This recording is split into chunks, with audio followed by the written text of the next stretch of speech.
I am learning step one in this garden, turn off the sprinkler. I've gotten sprayed by this thing too many times already. It's kind of crazy. Hey everyone, and welcome back to another week of the Great Garden Challenge. Hey, I'm Paul, and we're taking this 15 by 20 foot garden space behind me and seeing how much dollar value worth of food we can grow out of it over an entire season. And you get to put in your guess, and whoever gets the closest wins the Great Garden giveaway. $500 worth of free seeds, a free Birdies Raised Bed, and unlimited level access to the Seedtime garden planning software. It's huge, so go put in your guess down below if you haven't already.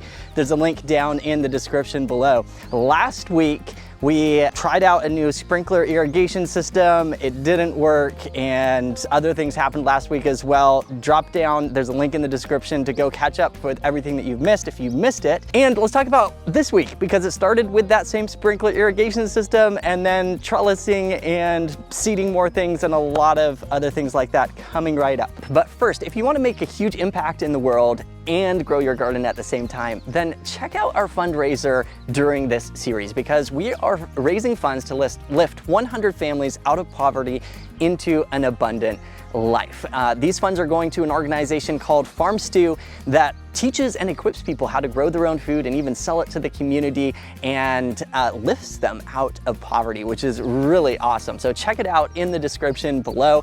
And a huge thank you to everyone who has given already. In fact, if you give $1,000 or more, you're gonna trigger a Bonanza giveaway, which is really cool. So go check all of that information out. And while you're at it, make sure to like and subscribe to this channel and hit that bell icon so that you get notified of each video coming up. Now let's talk about what happened this week in the garden. Like I said, it all started out with that same irrigation system. I tried to purchase a pressure pump from the store. We tried actually using my dad's pressure pump in his shed. I purchased a pressure pump from the store, hooked it up, and still we are not getting enough pressure. So I'm gonna turn this over to you guys.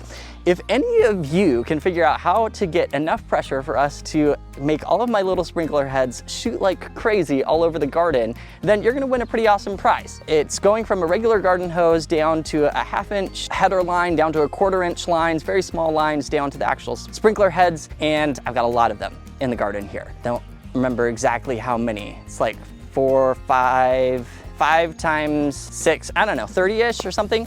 Somewhere in there of these sprinkler heads across the garden. I don't have them all installed yet because I can't get the pressure high enough. So anyways, drop it in the comments if you have any ideas of that, and you'll enter to win a cool giveaway in this video as well.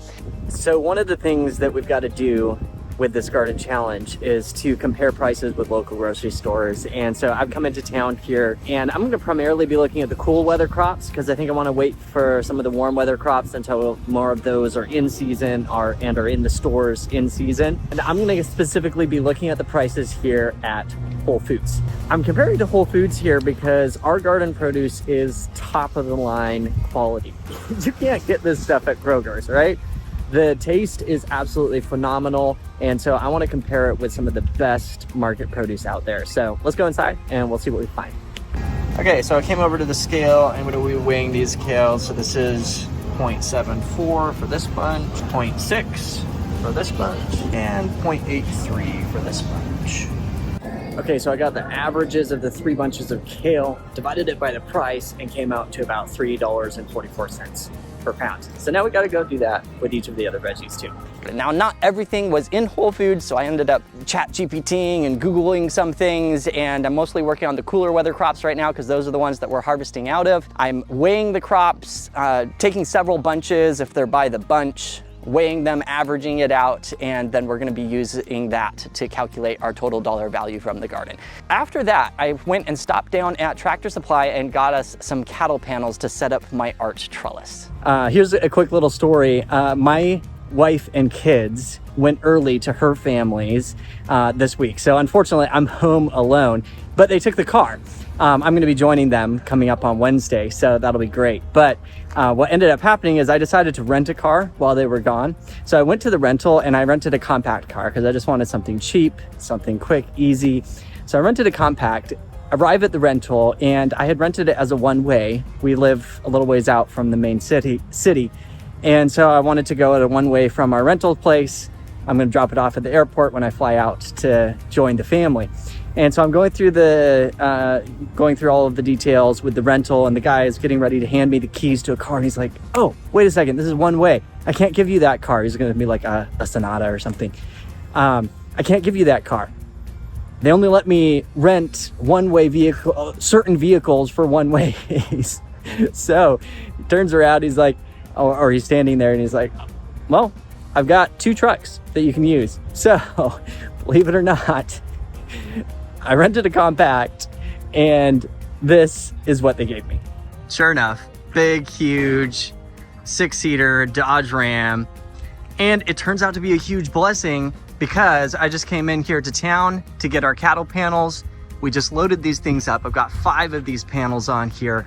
These are gonna be our trellises. We're gonna trellis them over the bed. So we got our tomatoes gonna trellis up this, the peas, green beans, cucumbers. Oh, they're beautiful. And I gotta tell you, we have 5 of these panels, and they are heavy when they're all together, because we pushed all of these up into this arch to get them onto this truck. So anyways, I'm ready to go home, and I can't wait to get these trellises set up. And it's super fun driving this thing. And now I'm gonna take a moment to congratulate William Gibbs for winning our giveaway from last week of the Earth Medicine bag. So I'm gonna put a comment under yours there, William, to let you know how you can claim your bag of Earth Medicine. I think you're gonna love it, and I hope it does wonders in your garden. And for all the rest of you that are watching this video, post a comment down below this video. Comment on anything that happened inside this video for a chance to win the giveaway for this week, which is a big one. And it is a battery-powered Petra backpack sprayer. So you know this sprayer that we've been using for spraying the macro pack and micro pack, the AEA products in the garden here. We're gonna be giving away one of those. This is one of our bigger giveaways, dollar value wise, at least. So post a comment down below. Anyone who comments it will have a chance at winning this backpack sprayer. We pick randomly from the comments, so go do that now, and don't forget to like and subscribe while you're at it. We did it, friends. We did it. We got our trellis up with the ribs on the outside here, because I want to lock my cattle panel into those ribs there. So these hoops are going to come down on these T-posts here and come up and over onto the next one over there. You'll see that I'm putting these T-posts on the inside of these plants here. So the tomatoes are here, T-post on this side, so it's just a little bit over to one side of the bed so that my crops can be on the other side, growing up and over. Yeah, so we got our T-posts in. So these are the 16-foot cattle panels by 50 inches wide. T-posts on each side. Just take you inside here. You can see this is just tall enough that I can reach it with my hand. So I wanted to make sure that it was short enough that it would be easy to pick, right?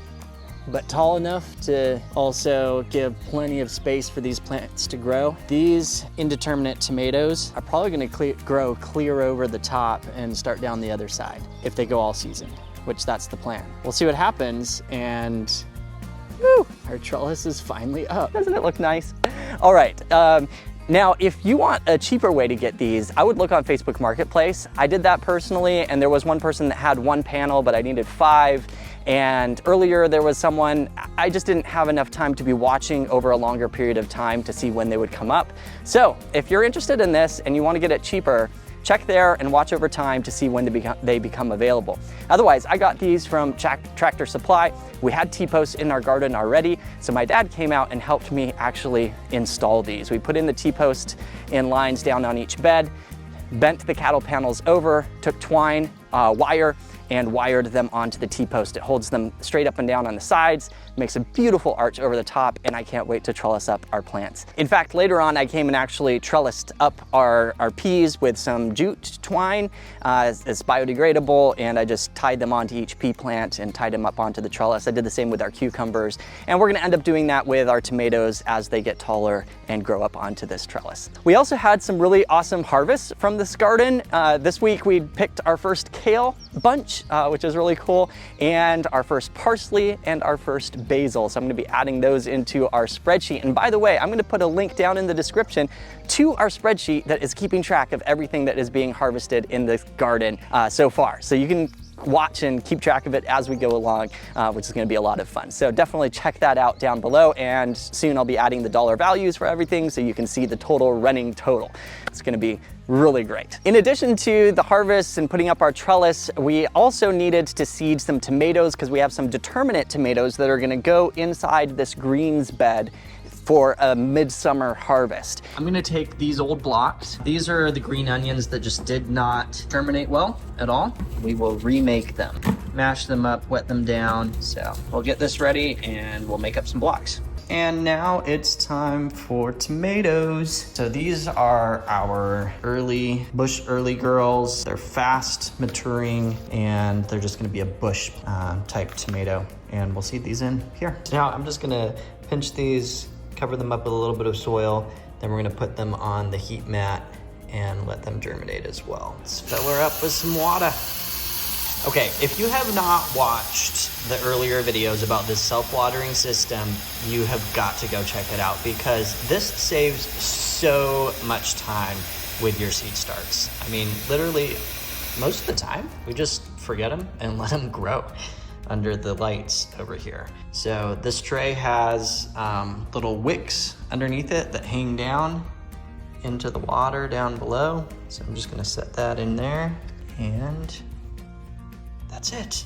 So I was able to get those seeded and then jump into my Seedtime account and adjust the Seedtime account. In fact, Seedtime adjusts itself because I could just mark it off as completed and it moved the whole planting forward for me because I had it scheduled in the past, but when I mark the task off as complete today, it reschedules the entire thing based on when you actually complete that task, which is really, really awesome. So as you can see in my Seedtime calendar here, the yellow bar is today.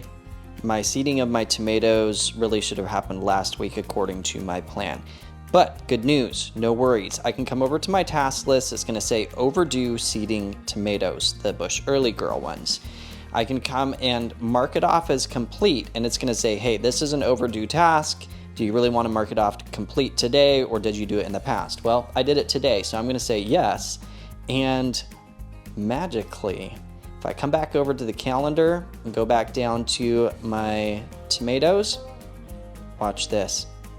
It moved my whole planting to today, which means it marked it seeded as today and it updated the harvest, it updated the transplanting time, it moved everything forward because of when I marked it as complete in the task list. That is the power of Seedtime right there. Now let me see, what other things? I seeded my lettuce today, so we can mark that as complete. And I need to adjust my baby green schedules because I'm actually letting those regrow to have another harvest off of those. And I need to check the mail and see if my green beans have come and we'll be seeding those in. Then I'll be able to mark everything off. Sweet. If you haven't checked it out, if you don't have a Seedtime account yet, it makes it so much easier to know what to do and when to do it in your garden and set up succession plantings like we're doing in this garden back here. So if you really want to replace the grocery store with your own backyard garden, definitely jump down and grab your own Seedtime account. We just added some new features where now you can ask AI when's the next best date to seed anything all year round. You can now ask AI when's the next best date to seed any of the crops after today. So you can future forecast all of your plantings. Maybe you're behind on something, but hey, today might still be a good time, or it's gonna say, hey, you can seed it like in a month or so, or 2 months. So go check it out. We added some new companion planting suggestion features in there as well. Really awesome stuff that is being built into the Seedtime platform. So go grab your free account or go jump into your current account if you already have one and check out the new features. In addition to seeding the tomatoes, we also seeded a succession planting of lettuce, which ties into Seedtime. I don't know what I would do without it to grow a garden like this. I really don't. Like, how would you stay on track and know what to do and when to do it with successions through the season? I don't know. So anyways, we seeded another succession planting of lettuce for our lettuce successions that are gonna go straight through the summer here, and got those started as well. Okay, so for my lettuce, I'm going with Nevada. It's known for its heat tolerance, red sails, and butter crunch. All of these are known to do better in the heat, and I'll probably be ordering some more seeds that do really excellently in the heat as well. So we're gonna go ahead and seed these in and we'll get them going. Now my lettuce plants don't need a heat mat for germination and starting, and the tomatoes can be helped with a heat mat. So I've pulled the heat mat over so it's just under the tomatoes here. Last step, adding on the humidity dome, and we'll let these germinate. And finally, to wrap it up for the week, I know this has been a big week. To wrap it up for the week, I took our mushroom spores that had come in the mail and I sprinkled them out on the aisleways and on either side of our garden. We have some pink oyster mushrooms as well as some wine cap mushrooms. Sprinkled them out, added some new bedding on top of them, and we're gonna end up watering them in with the sprinkler. And who knows, we might get some awesome mushrooms out of here. I don't know, this is the first time for me to grow mushrooms, so it's gonna be fun. It's a new experience, and we'll see what happens with the mushrooms. I'm very, very excited about them though. We have some pink oyster mushrooms, and we have some wine cap mushrooms, and let's get them put in the garden. So for making a mushroom bed, they say to layer it, and we already have wood chips down here now, so I'm gonna put these spores in the aisleways here, and then I'm gonna bring in another layer of wood chips on top. We have wine caps that we're gonna put in the middle here, and then I'm gonna do pink oysters on either end because I've got a foot on either side here as well. So I'm gonna actually do those first. Let me grab the pink oysters. The pink oysters come on this nice grain spawn here, and we're just gonna take this and sprinkle it out over a foot next to the bed here. And I'm doing 2 bags along this side. So I'm just gonna put this about halfway up and get it spread out. So I just put the pink oyster grain spawn on either side of the garden here. I'm gonna take this north spore and sprinkle it on each of the 3 rows in between. All right, next step is to layer on our bedding, and the pink oyster mushrooms, they say, like a bit more of a nitrogen source. In fact, they do better probably in a straw mulch or a small straw mixed with bark chips. So I don't have straw right now. So what I'm gonna do is I'm gonna give it the most broken down bark chips that we can, and I'm gonna be putting on some peanut meal as a little extra nitrogen. So I just took this wheelbarrow full and spread it across the edge here. And then these will get watered in by rain and by our sprinkler. And hopefully we grow some mushrooms. Otherwise, to wrap it up, in about half an hour, I'm gonna be jumping in the truck that I rented and driving to the airport so that I can fly out and meet my family out in New Mexico, where we're spending the weekend with her family, and we have a speaking appointment there. And then we'll be flying back here so that we can jump back into it in the garden next week. I can't wait to see my family. I've been missing my kids. Did you miss my kids on this session? I can't wait to see them. So that's what's happening. Don't forget to like and subscribe to this video. Hit that bell icon to get notified of the updates when we post new videos throughout the entire season, and come follow and see how much food we can grow out of this garden every single week. Can't wait to see you next week.